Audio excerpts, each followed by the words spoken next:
So to that end, actually, you've coined the motto for the college, changing education by educating for change. What does that mean to you anyway, exactly? Yeah.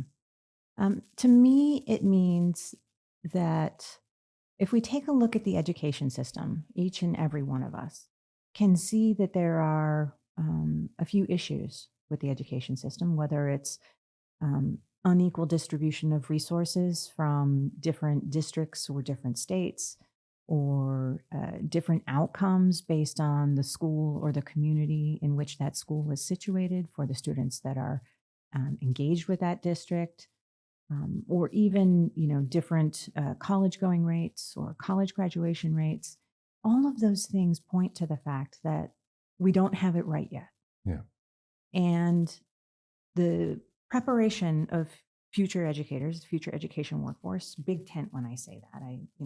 That's teachers, it's school counselors, it's people that work in a corporate training environment, right? The education workforce. The training of those individuals is a part of that overall, coming back to systems, the overall system that has these broken and faulty components in it.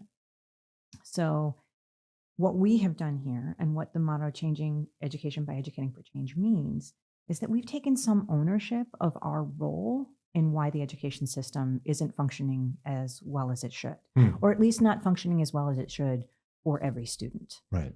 And within that, we are making a promise that our work will be poised not only on creating the next generation of workforce, but also creating the next generation workforce that is able to move forward with changing and fixing the system.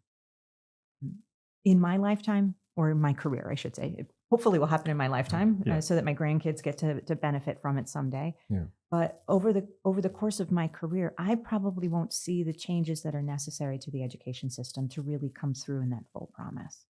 So what I can do is educate that workforce that's going out to be those change agents.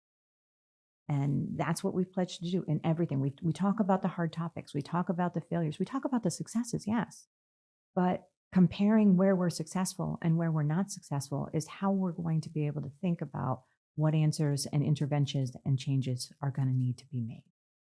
Yeah. So what's the expression? We're planting trees, the shade of which we may not get to enjoy, but someone Exactly. else will. Exactly. Yeah. How has that motto transformed? Or you spoke a little bit about how we approach the work we do from curriculum, but also to hiring, to recruiting, to retention. How does Yeah. that desire to fundamentally change and disrupt those systems inform the way you hire, form the way we recruit students and retain them?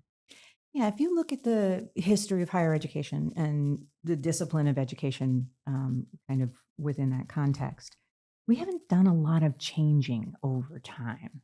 So, in the way we prepare a teacher now, sure, there's been some shades of change around some of the content because we've had the technological revolution since I was in college. There was no internet when I was in college. Right.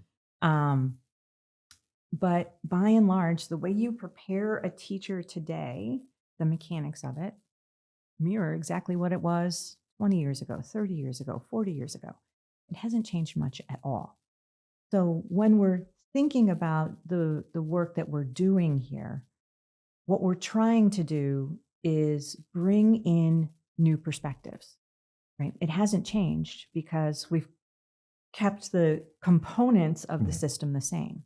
The only way to change an outcome is to change in a system, is to change the input to that system. So when we're hiring and when we're recruiting, we're constantly looking for those perspectives and those voices that haven't been a part of the conversation of thinking about what the future of education and the future of the preparation of the education workforce can look like. So we've really thought long and hard about what are the areas that there is a big knowledge base in that we just don't have. And that has really changed how we recruit either faculty or students because we're no longer thinking about, Susie retired. We need a new Susie. Right. What we really need is someone who can talk to the things that Susie covered in her courses, but who can bring in new ideas that inspire us and create new connections. That's not only something we need to do because we need to stay contemporary, right?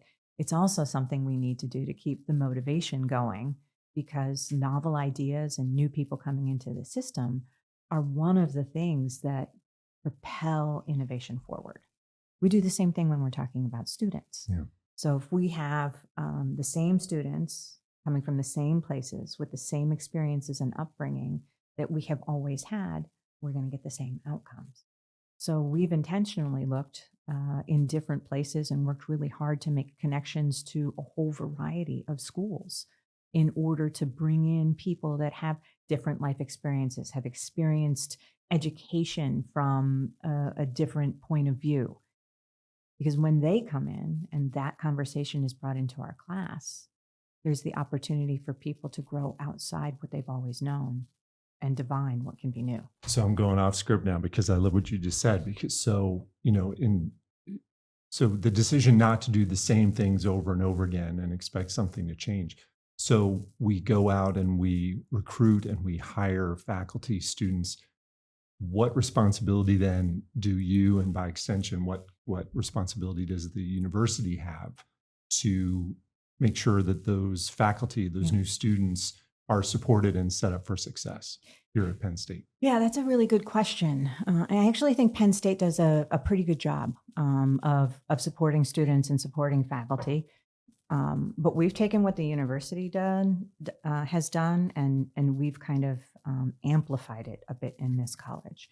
So we've created spaces for conversations. So if there are researchers who are coming at a similar problem from different perspectives, we create a space and some resources and some supports for them to come together and have a conversation, to be able to think about how their work dovetails with one another. Complements one another. And can really bring forth something that neither of those faculty members would have been able to divine on their own.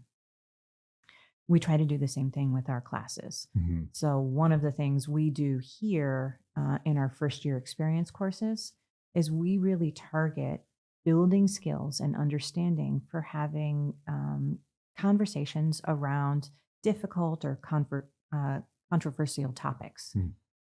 That's not done everywhere at the university, but we view part of our role as building people's skills who intersect with education, because they're going to go out into other spaces. Yeah. And in order to move forward, we need significantly much more listening, civil conversation, understanding, empathy, perspective taking. And so that's an example of what we try to do to increase the amount of support that's out there. There are a few other things that the College of Education does a little bit differently that, again, plays into supporting not just our students and our faculty, but also outside of our college. So one thing that comes to mind is the Journey Success Center, which is a center that's around academic success and supporting students, but it takes a different perspective on it. How so? Well, as a college of education, we have lots of disciplines that really understand deeply what it is that students need in order to be successful, right? So clearly, we do teacher preparation, at the early grades all the way through working with individuals in career and technical and post-secondary settings. So we have some academic chops. We know how to help people learn content, right? Learn behaviors. But we also have things like mental health counseling and special education, right? So if a student is experiencing anxiety or stress, we have expertise in the college to help them. If someone is experiencing or struggling with learning in a particular way, maybe it takes them a long time to read, we have people that can build strategies in our special education department to help those students be more successful. When the problem isn't the content, it's actually the approach to learning or time management, or you name it. Correct. Right. And universities have resources to help all of these things for students, right? We have a Center for psychological services. We have an accommodations unit for individuals who have diagnosed learning challenges. We have academic tutoring centers. But if you look at the campus plan, right, those are traditionally in very separate places on campus, have very little coordination among them, and don't take a holistic approach. So long story short, the Journey Success Center builds all of our expertise across those areas and a few others to bring to bear on a student all in one place. Wow. So we can create kind of like a concierge service, Mhm. getting the students what they need when they need it. And that's really important because these things intermingle with one another, right? Right. You don't have struggles academically and not have stress or anxiety associated with that. You don't have stress and anxiety emanating from academic issues that likely aren't related to some difference in learning or learning challenge, whether you've been diagnosed or not, right? Right. So we treat them concomitantly, work with students through a peer coaching model. And that makes us different because we have those different disciplines in and the different expertise to help support students. And it's not just our students that we service, right? We work with all of the different campus level units that address these things. And we work on a referral service, right? So we work with students from all over. Wow. I think you've just queued up a future episode here. Can we get Kevin Holbert on the line?